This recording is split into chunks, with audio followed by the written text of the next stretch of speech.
Chapter 97 to 98. Ray finally spotted Ringo and his being was flooded by even more rage. Her body was powerlessly lying on the ground while A was about to land a finishing punch which made Ray quickly send a water release. Water jet at the burly man, dispersing his lightning armor because of the highly concentrated and finely controlled water chakra in the water.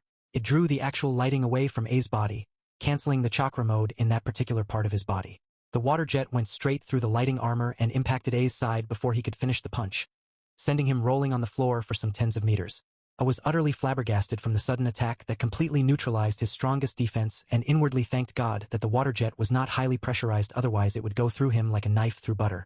The fact his fist was descending onto Ringo saved him because Ray decided to lessen the danger to Ringo by pushing him away rather than killing him and risk him somewhat landing the last punch.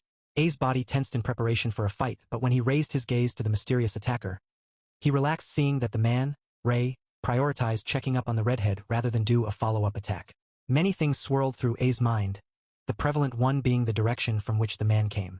Like everyone on the island, A could also hear the sounds of a massive battle in the distance. The explosions, the visual effects, the large pillars of scarlet flames, the bijou de masse. Yes, a new B had a tough fight, but he had his own one and focused fully on it.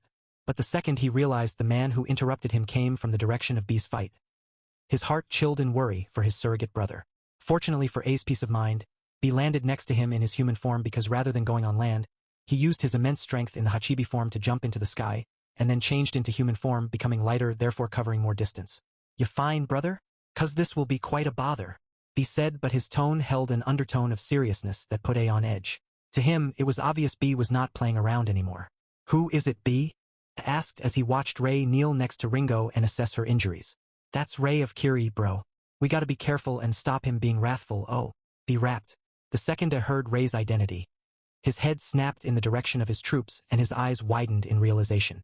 "B, where is Conan of Kiri?" he shouted in distress.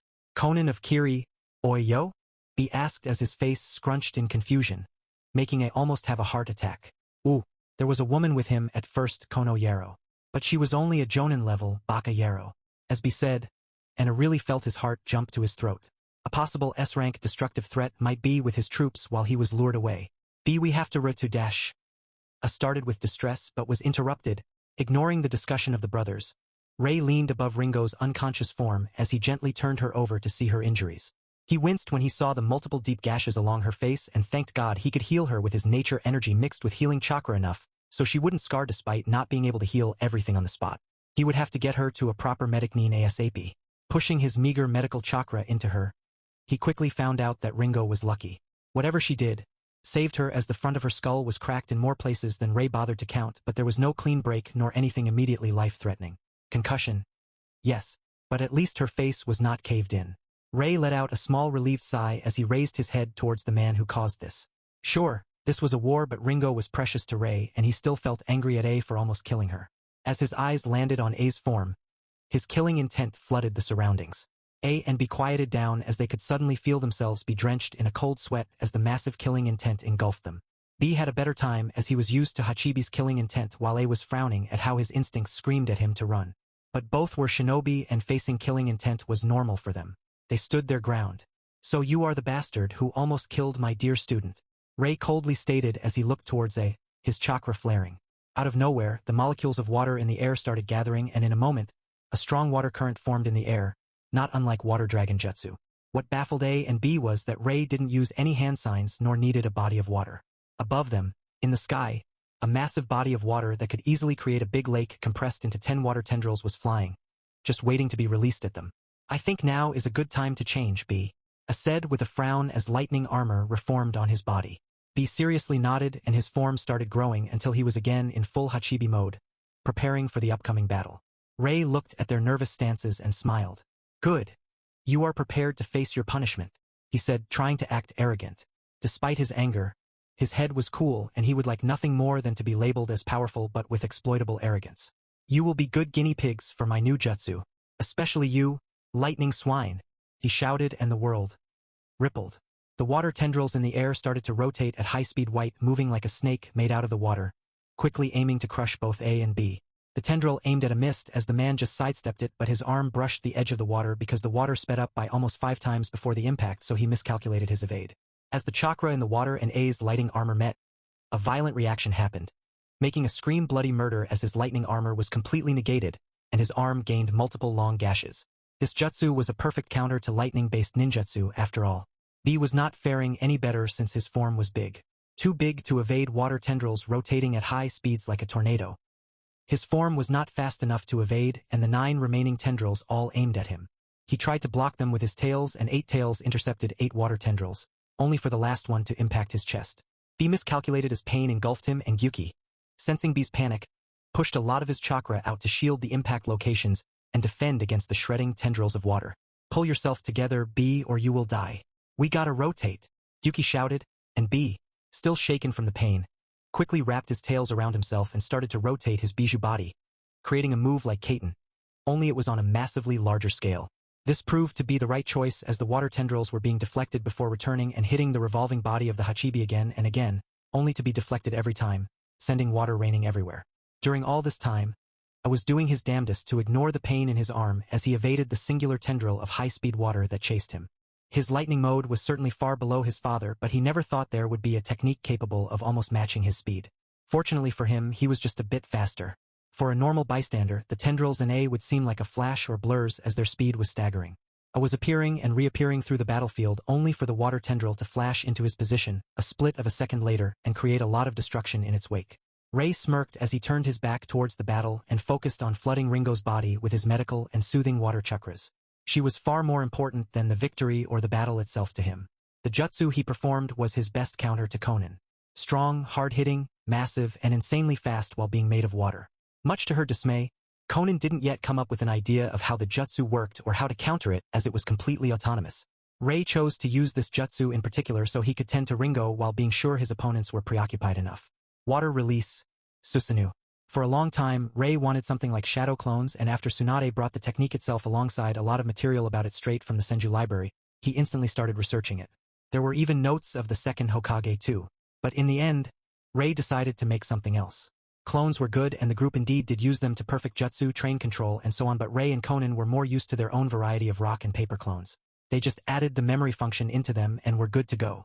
In the center of each water tendril was a half-formed water clone with the sentience of shadow clones, therefore able to perform their own tasks and think for themselves while also gathering information about the enemy in case the tendril is destroyed. These clones are then wrapped in insane amounts of water chakra mixed with wind chakra and stabilized with nature energy, wearing it like armor. That was the primary reason why Ray called it Susanoo, as it made a mockery of Uchiha's Susanoo.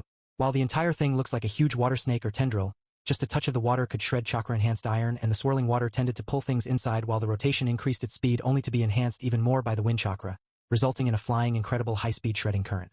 This was one of his more ingenious techniques, despite its unimpressive but deceptive appearance. Ray heaved Ringo up on his arms into a princess carry and turned towards the battlefield that instantly stilled as the water tendrils stopped in their places. Both A and B were bloodied with multiple deep cuts all over their bodies, panting hard with wide eyes as they could feel the despair and fear of death that loomed above them. They knew this technique was utterly unable to be avoided. I tried to run away multiple times only for one tendril to stop focusing on B, and the second he had 2 on himself, he was pushed back, guided back towards the battlefield by being forced to dodge in its direction. B tried to fire multiple bijou de masse into it, but the tendrils mostly avoided it. He only managed to hit one tendril in its center, which then burst into a shower of water that spilled on the country below, flooding it in water and mowing down a forest due to the sharpness of the water. The tendril didn't reform, and B was starting to form ideas on how to counter this jutsu. Alas, by that point he was too exhausted. Ray watched their bloodied and beaten forms with satisfaction. "That's what you get for hurting my girl, Humph," he vindicatively thought, regretting he couldn't put them out of their misery for it. A was a stubborn idiot who would mix the waters of the elemental nation with his retarded plans, while B was a good deterrent and a focus of either Akatsuki or the other shinobi villages. Simply, he was too good of a distraction from whatever Ray would secretly try to do in the future. No, these two would be more useful alive. Now then, Ray's voice rang through the destroyed battlefield as the 2 burly men forced themselves to raise their heads despite the apparent exhaustion on their faces. "This was your punishment for hurting Ringo. I must sadly inform you that your forces were massacred, and there is no longer any Kumo ninja alive except you 2 on this island. My partner, Konan of Kiri, has seen to that." Konan didn't really help all that much, mostly watched out to prevent the death of any Kiri shinobi, but they didn't need to know that.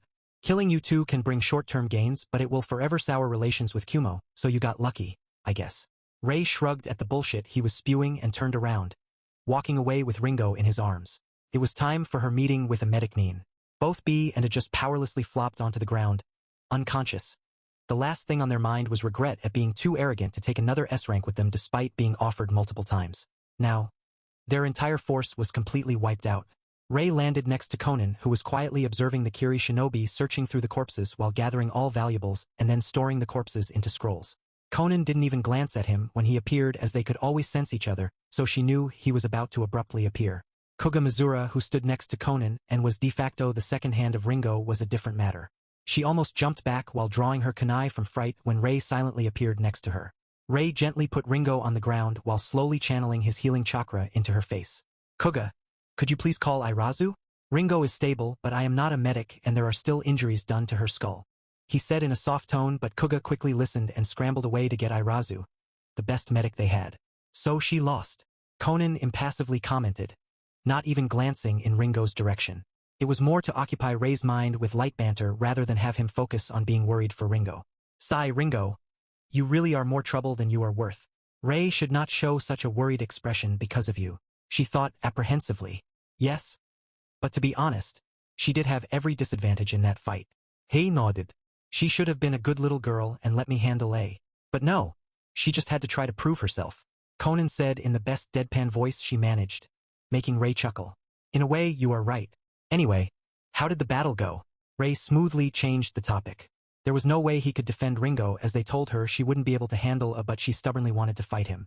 Their hands were tied as, firstly, Ringo was the commander, and secondly, she actually had orders from the Mizukage to fight any strong lightning user so she could get a grasp of his technique and try to replicate it. In a way, she was forced into this situation due to her orders. Not perfect, but it was satisfactory. Conan showed a rare smile as she gazed towards the men sealing up corpses. We lost only 2, and that was because the idiots threw their shurikens straight at the shockwave from the initial explosion. Retards. Of course, the sharp and spinny returned straight back at them, giving them a reward for their stupidity in the form of a new hole in their body. Conan rolled her eyes. To be killed by your own thrown shuriken. That was new even for her.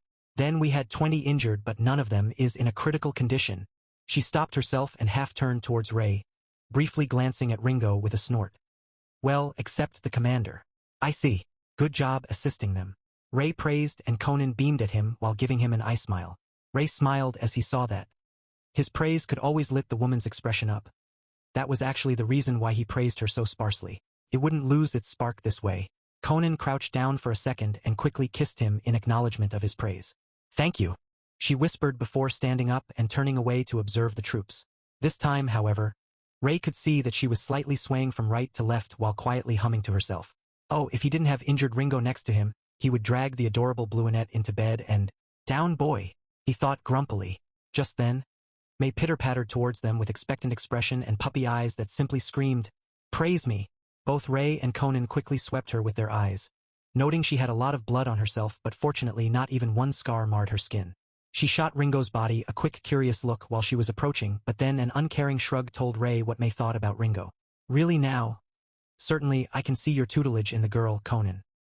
He dryly thought at the utter disregard May had for her senior disciple Ringo, and could swear there was amusement in Conan's eyes for a split of a second. When May came closer to Rei, he chuckled and affectionately patted her head. So, how was your first battle, May? He sincerely asked, knowing that it was a completely new experience for the girl. Not necessarily a good one, at that.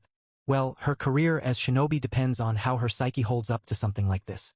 Not like I have to be overly worried, as Conan prepared her well. He thought as he observed any, no matter how small, gesture May did. He would not risk her keeping her emotions to herself and drowning in them. It was. May's beaming smile slowly started to turn into a concerned frown. Different.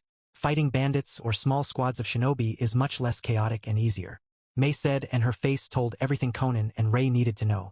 The girl had no idea how to feel about this. Now that the battle is over and instincts stopped flaring, and May got time to think about all the people she killed, about all the times she could have been killed, about the chaos that was the battlefield. In the end, May just looked at Conan with a determined gaze. I want to become as strong as Conan. Thanks to her, many of us survived. I know that I was saved 3-7. Conan quipped with an amused smirk. Times. May stopped in her tracks and widened her eyes when her mind processed Conan's correction. What? When? You know about the one time I covered you with earth paper to protect you from an explosion. You also should be aware of the man who I decapitated because he was awfully close to removing your arm from the elbow down. Then the last time you counted as a save would be when I helped you fight against 5 enemies who surrounded you. And by the way, we will talk about that later. Conan hummed, making May cringe but nod at the accuracy of Conan's statement. There were 2 situations where a lightning-enhanced projectile would skewer you if I didn't intervene. They were covered by the smoke and you didn't notice them, so we will have to train on that too. Then there was that one time when you parried a downward strike from Jonin that, by all means, should have bisected you. Stupid girl. I taught you better. Conan rolled her eyes, making May lower her head in shame. She really thought she managed to parry it. Apparently not. And the last one was something I can't really fault you for. It is a standard Kumo tactic though, so remember it. The first thing the Kumo ninja did was to charge the ground with as much lightning chakra as possible, creating various areas with different concentrations. I had to keep my earth chakra flowing to the ground in order to prevent a few inexperienced idiots who didn't isolate their souls with their own chakra from being fried inside out by stepping through areas with different concentrations of lightning chakra. Just because it goes to the earth doesn't mean it becomes harmless. Conan lectured and May was eagerly nodding before her expression turned to puzzlement. But why could the Kumo mercenaries fight then? Shouldn't they also be fried? Conan smirked and also patted her.